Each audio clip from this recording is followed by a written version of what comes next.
నా పేరు వేణుకుమార్. నేను బీటెక్ థర్డ్ ఇయర్ చదువుతున్నాను. బీబీ నగర్ నుంచి వచ్చాను నేను.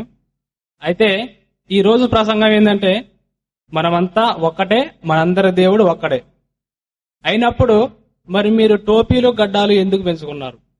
దానికి రీజన్ గా. అస్సలాము అలైకుం.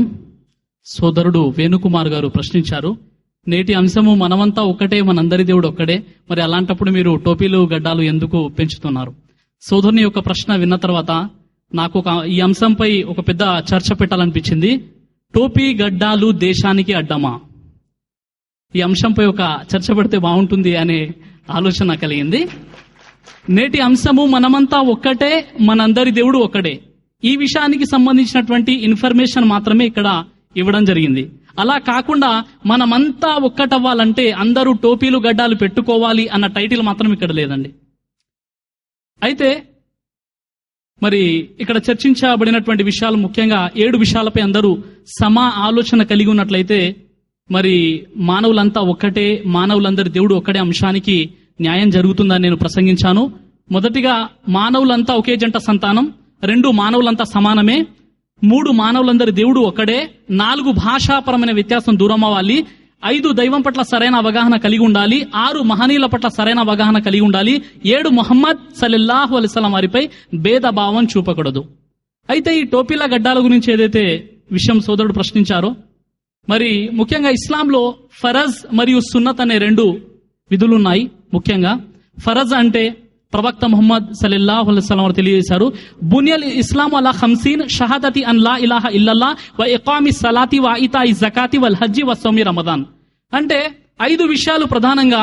1 సాక్ష్యం ఇవ్వాలి, సృష్టికర్త అల్లాహ్ తప్ప ఆరాధనకు అర్హుడు మరి ఎవరూ లేరు అని. 2 నమాజ్ చేయాలి. 3 ఉపవాసాలు ఉండాలి. 4 జకాత్ ఇవ్వాలి. 5 హజ్ కోసం వెళ్ళాలి. ఈ 5 విషయాలు తప్పనిసరిగా పాటించాలి. ఇందులో ఏ విషయాన్ని పాటించకున్నా అతడు ముస్లింగా పరిగణించబడడు. అయితే మరి స్వర్గానికి వెళ్ళడానికి గడ్డం తప్పనిసరి ఇస్లాంలో లేదు. కానీ స్వర్గంలో ఉన్నతమైన స్థానం కావాలి అంటే గడ్డం పెట్టుకోవాలి. మన మహనీయులు, మహానుభావులు, పుణ్యపురుషులు అందరూ కూడా గడ్డం పెట్టుకున్నారు. మీరు దశరథ మహారాజు వారి గురించి చూసినప్పుడు, విశ్వామిత్రుల వారి గురించి చూసినప్పుడు వాళ్ళు గడ్డం పెట్టుకున్నారు. ఎంతో మంది క్రైస్తవ సోదరులు యేసుక్రీస్తు ఫోటో చూపిస్తుంటారు, ఆ గడ్డం ఉంటుంది. కాబట్టి గడ్డము దైవ విధేయుల లక్షణం. నేను ఒక ప్రసంగం చేస్తూ గడ్డము పెట్టుకోవడం పురుష లక్షణం అంటే ఒక సోదరుడు అడిగాడు, మరి మేము గడ్డం పెట్టుకోలేదు పురుషులం కాదా అన్నాడు.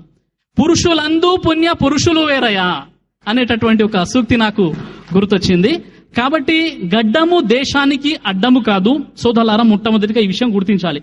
ముస్లింలు గడ్డం ఎందుకు పెట్టుకుంటారంటే ఇస్లాం ప్రకారంగా, ఖురాన్ ప్రకారంగా ప్రతి ప్రవక్త సాంప్రదాయం గడ్డం పెట్టుకోవడం. ఖురాన్లో సూర అల్ హషర్ సూర నంబర్ 59 ఆయత నంబర్ 7లో ఉన్న విషయం ఏంటంటే, ప్రవక్త మీకు ఇచ్చిన దాన్ని తీసుకోండి, ప్రవక్త నిషేధించిన దాని జోలికి మీకు వెళ్ళకండి. ఖురాన్లో సూర అల్ అహ్జాబ్ సూర నంబర్ 33 ఆయత నంబర్ 21లో లకద్ కాన లకుం ఫీ రసూలిల్లాహి ఉస్వతున్ హసన, ప్రవక్త ముహమ్మద్ సల్లల్లాహు అలైహి వసల్లం వారి యొక్క జీవితం మీకు గొప్ప ఆదర్శం ఉంది. కాబట్టి ప్రవక్త ముహమ్మద్ సల్లల్లాహు అలైహి వసల్లం వారు గడ్డం పెట్టుకున్నారు. కాబట్టి ముస్లిం సోదరులు గడ్డం పెట్టుకుంటారు. కానీ గడ్డం పెట్టుకుంటేనే స్వర్గం అని ఎక్కడ కూడా ఖురాన్లో లేదా హదీస్ గ్రంథాల్లో చెప్పబడడం లేదు. మీరు మీ సమాజంలో ఉన్నటువంటి, మీ ప్రాంతంలో ఉన్నటువంటి ముస్లింస్ బహుశా చూసి ఉంటారు. ఎంతో మంది గడ్డం లేకుండా కూడా నమాజ్ చేస్తూ ఉంటారు. వాళ్ళు చేసే అవకాశం ఉంది. లేదంటే గడ్డం పెట్టుకుంటేనే నమాజ్ చేయాలి, గడ్డం పెట్టుకుంటేనే రోజాలు ఉపవాసం పాటించాలి, గడ్డం పెట్టుకుంటేనే హజ్కి వెళ్ళిపోవాలి, ఇలాంటి ఆజ్ఞ మాత్రం లేదు. గడ్డం పెట్టుకోవడం వల్ల ఉన్నటువంటి గొప్పతనం గురించి, గడ్డం పెట్టుకోవడం వల్ల స్వర్గంలో లభించేటువంటి స్థానం గురించి చెప్పబడింది. అయితే మరి ఎక్కువగా ఈ రోజు మీడియా ఏంటంటే గడ్డం పెట్టుకున్న వారిని చాలా దుష్టులుగా, దుర్మార్గులుగా, టెర్రరిస్టులుగా చూపిస్తుంది. ఇది మీడియా దుష్ప్రభావం తప్ప మరేమి కాదు. ఎక్కువగా చూడండి, మన సాధువులు వారేంటంటే ఒక చిన్న ప్రాణికి కూడా హాని కలిగించరు, కానీ గడ్డం పెట్టుకుని ఉంటారు. ఎంతోమంది ఋషులు, మునులు వారు మొత్తం తపస్సు చేస్తూ ఉంటారు, వారు కూడా గడ్డం పెట్టుకుని ఉంటారు.